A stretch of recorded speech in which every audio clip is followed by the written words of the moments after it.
اعوذ باللہ من الشیطان الرجیم بسم اللہ الرحمن الرحیم۔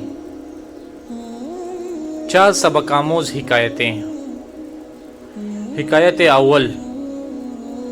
ایک دکاندار سے پوچھا گیا، کس طرح اس چھوٹی اور بند گلی میں اپنی روزی روٹی کما لیتے ہو؟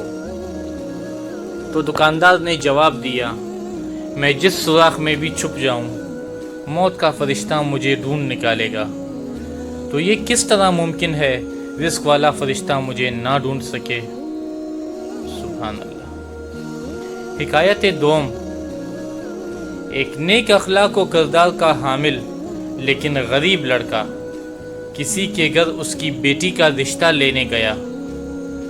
بیٹی کا باپ بولا، تم غریب ہو اور میری بیٹی غربت اور تکالیف کو برداشت کرنے کی سکت نہیں رکھتی، اس لیے میں تمہیں اپنی بیٹی کا رشتہ نہیں دے سکتا۔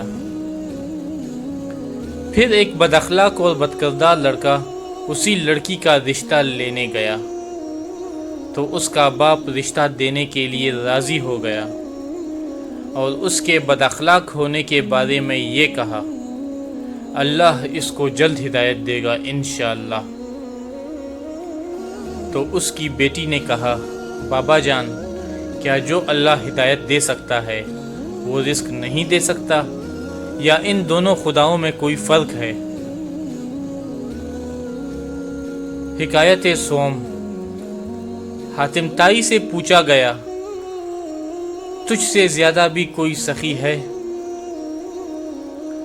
تو حاتم طائی نے جواب دیا، ہاں ہے، وہ مرد جس کی 2 بیڑیں تھیں، ایک کو ایک رات میرے لیے ذبح کیا تو میں نے اس کے جگر کے لذیذ ہونے کی تعریف کی، دوسرے دن صبح اس نے میرے لیے دوسری بھیڑ کو بھی ذبح کیا اور میرے لیے کباب بنائے۔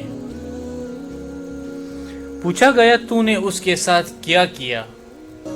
تو حاتم طائی نے کہا کہ میں نے اس کو 500 بھیڑیں دے دی۔ تو کہا، پھر آپ اس سے زیادہ سخی ہوئے؟ تو حاتم طائی نے کہا، نہیں، اس کے پاس جو کچھ بھی تھا اس نے مجھے دے دیا، جبکہ میں نے اپنے مال میں سے تھوڑا سا مال اس کو دے دیا۔ حکایت چہارم۔ ایک عارف سے پوچھا گیا، اللہ کو کیسے پایا؟ تو اس نے کہا، اللہ طاقت رکھتا ہے، وہ میری کلائی کو پکڑے لیکن وہ ہمیشہ میرا ہاتھ پکڑ کے مجھے سیدھی راہ دکھا دیتا ہے۔ سبحان اللہ۔